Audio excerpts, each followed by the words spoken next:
Welcome back, Raju, Thank to you. ADAPT CIO Edge 2020. It's so good to see you again after what, 6 months now? Yeah, 6-7 months. Right.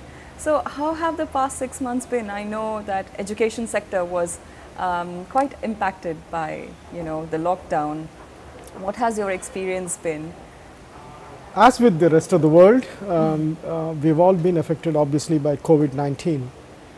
Education has been severely impacted. In fact, it's been headline news about opening or closing schools, and what happens if one positive case comes in a school, the entire school is closed, and which means you got to get the whole school deep cleaned, which is a cost of $10,000 to $20,000. Every table, every staircase, every railing, every gate has to be cleaned up, and so the complications are immense, and you have to inform the parent community within 24 hours and actually ask them to go for testing, because if there is one case, the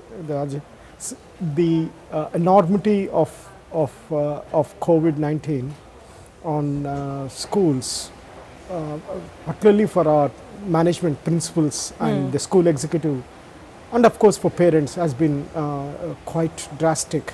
Okay. But they coped with it. We were communicating every day to the schools on the changing legal, like no music festivals, no swimming carnivals, no this, no that, no that. We had to tell, instead of 80 schools trying to catch up with news, our head of communications was communicating to all the schools so that they are all given the same information and they can cascade it down to parents.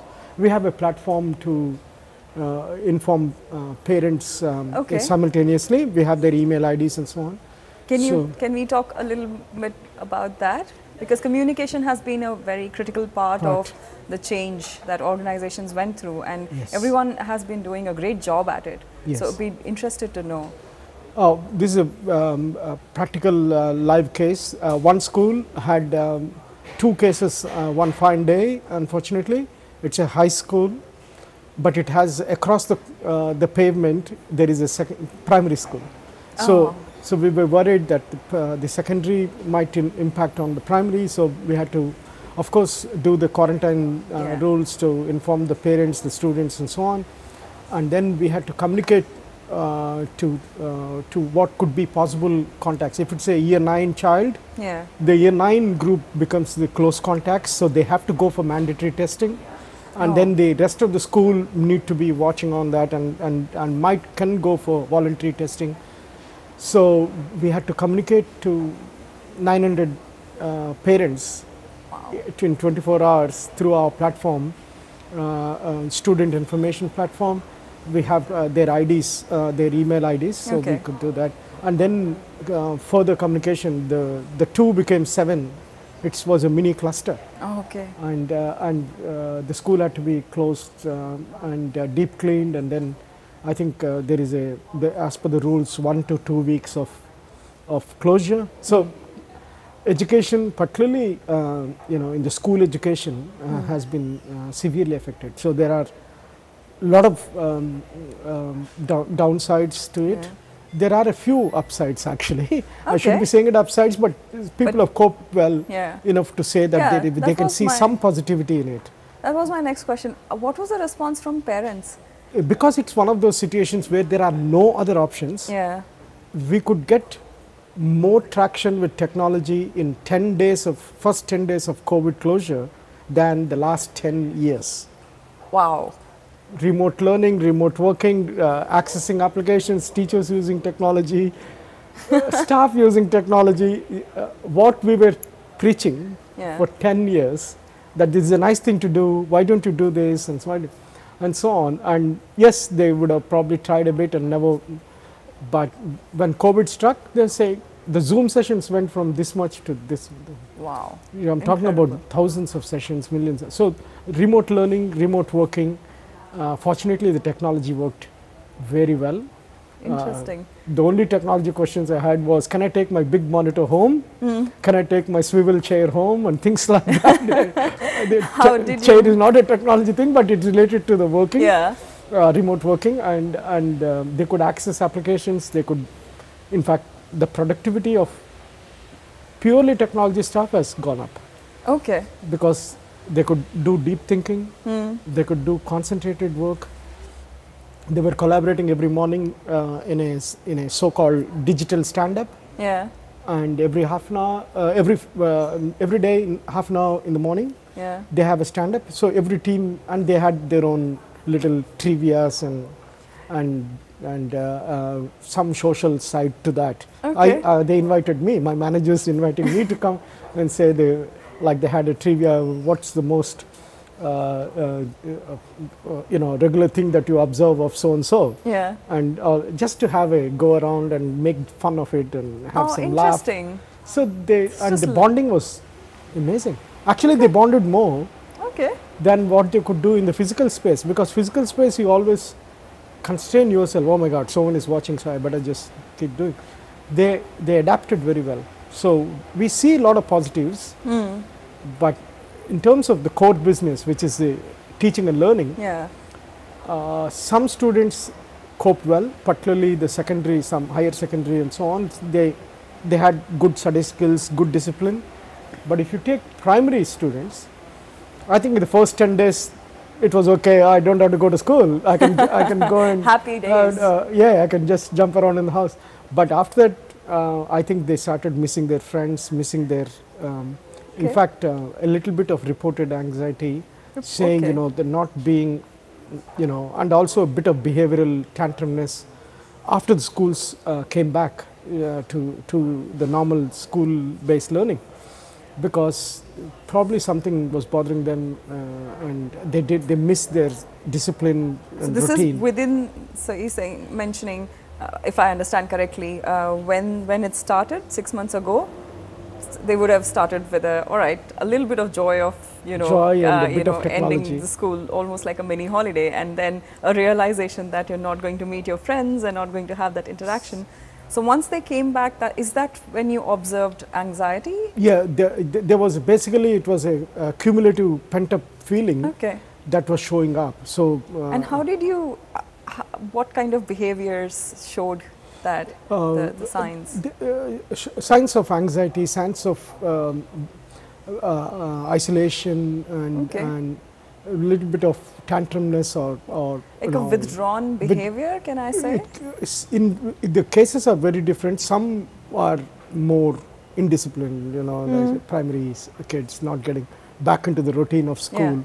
Yeah. Some could be that they depending on the family, they could have had a cumulative experience of something good or something bad, or so some of that was showing up, because once you are in a school routine, that what you are doing between 8 and 4 or whatever, that disturbance has played out in different ways. But well-being wise, there were increased reported, self-reported cases of either some level of anxiety, some level of behavioral disturbances.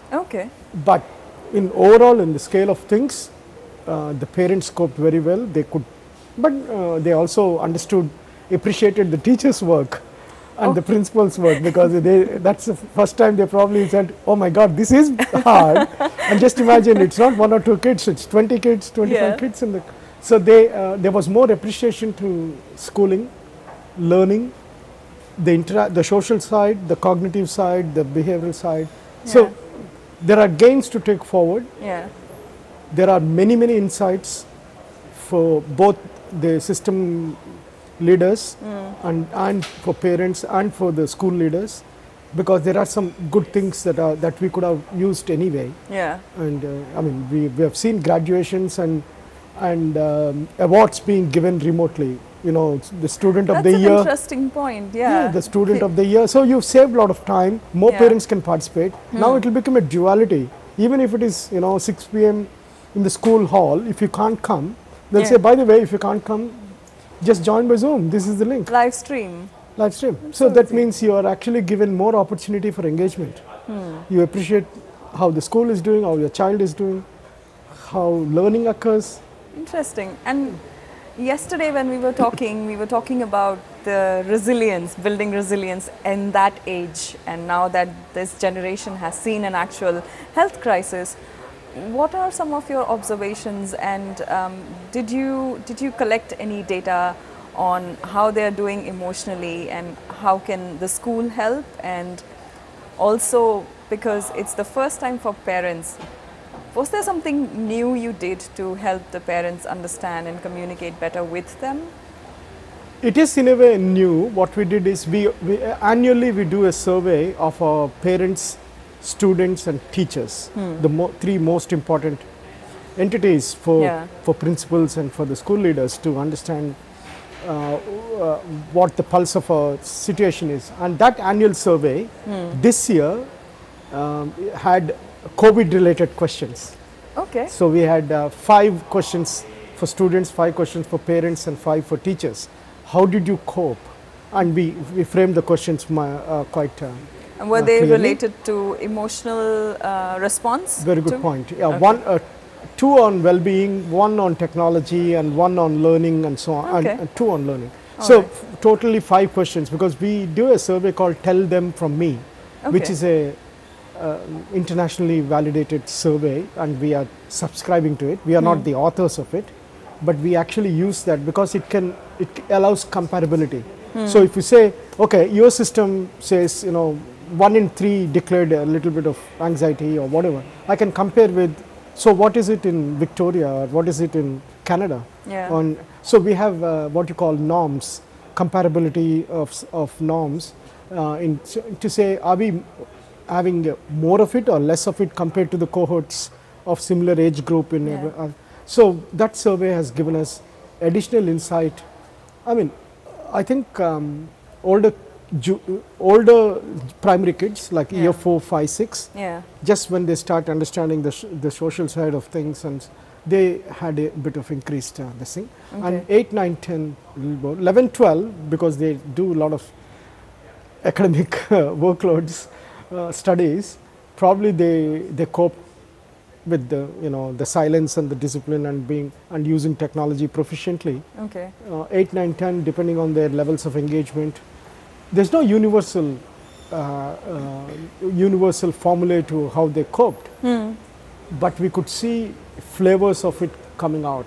Some cope better, and you can actually identify from the data which scholastic years, what attributes, what sort of students, so-called academically advanced students coped well, but those who needed a teacher's guidance, a classmate's support or dialogue, they probably did not. So yes, we learned a lot, and we are still assimilating. I'm not claiming that we have mastered what the learnings are, but the learnings are quite tremendous, quite useful. Will these learnings be used to reshape how you impart learning? And absolutely. I'm triangulating all the use of Zoom sessions, Google Classrooms, internet downloads, and other what you call digital and non-digital activities, and see how is there a story coming out of it.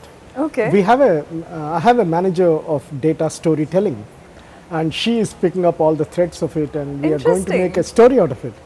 I'd be interested probably to next see time the when story. I come here, I'll give you the story.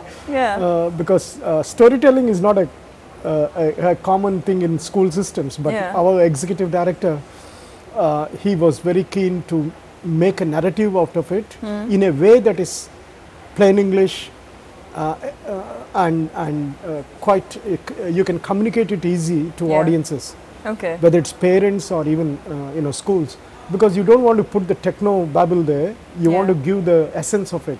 So data storytelling is the essence of what data is telling in a plain and probably usually visual way. So we have done 2 stories already, and the third story is going to be this.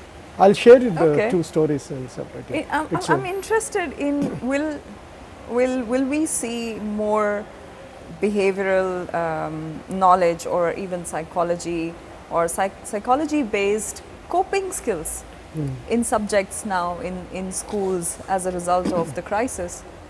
Good. I think embedded in curriculum are those interpersonal resilience, ability, interpersonal and ability to cope with unexpected ones. It is integral part of curriculum, and it is overtly conscious. Most schools actually call in speakers, psychologists, authors, scientists, celebrities, as the case may be, to just give that perspective on life, and they share. For example, a psychologist can actually share. It's nothing, not just you, but every teenager goes through this, or this sort of things happen. So yes, friendships can sometimes be, all those are quite important for the age group to understand that nothing wrong with them. It's normal. Partly, do not take it too heavily on them and things like that. So we are, our schools do that very well. Well-being and the social side of learning. I mean, I know learning is actually social, but most people take learning as an academic cognitive activity. Yes. To me, learning is actually the social. That's why we learn as, with interactions, by doing, by talking, by taking someone's opinion, by listening. I think some of that is underplayed in literature, in academic literature, because they just think, perform. But performance comes when they are settled, when they are happy, when they are not distracted, and all that is a psychology behind it. So we are doing some of the type of understanding.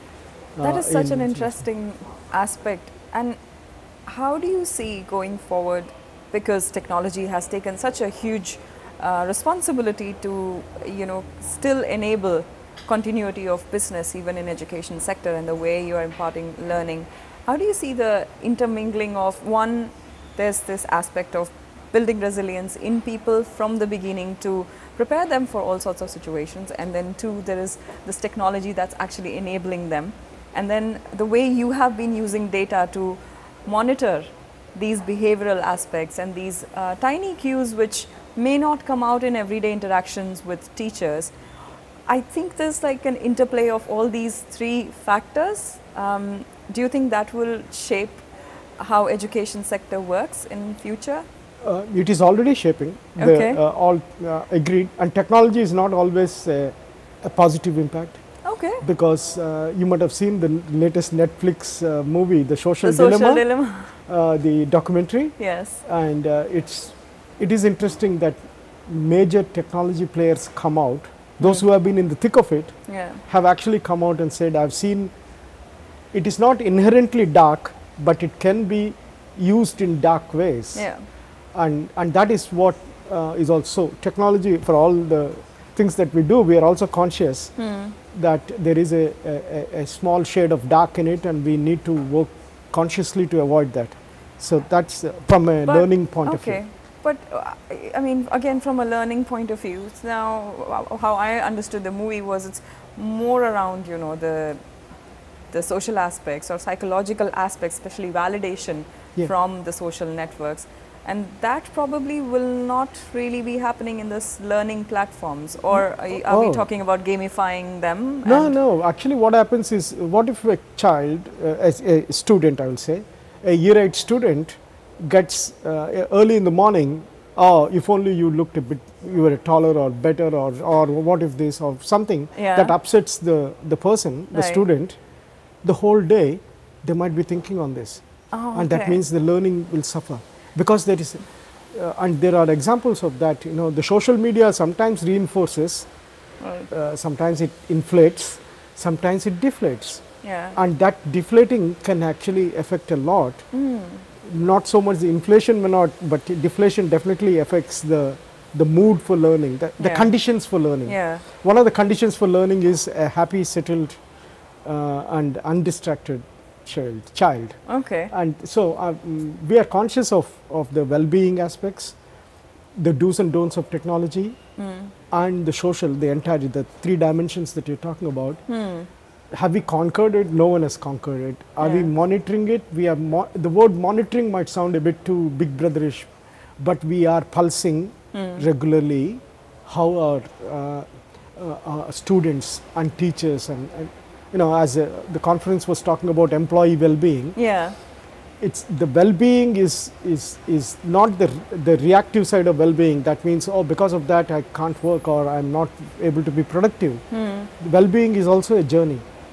you create the conditions, like I was talking about now, people working from home, they just want to be part of a team. So interestingly, one of my staff members, and she's like she does this work of invoicing and supporting the managers.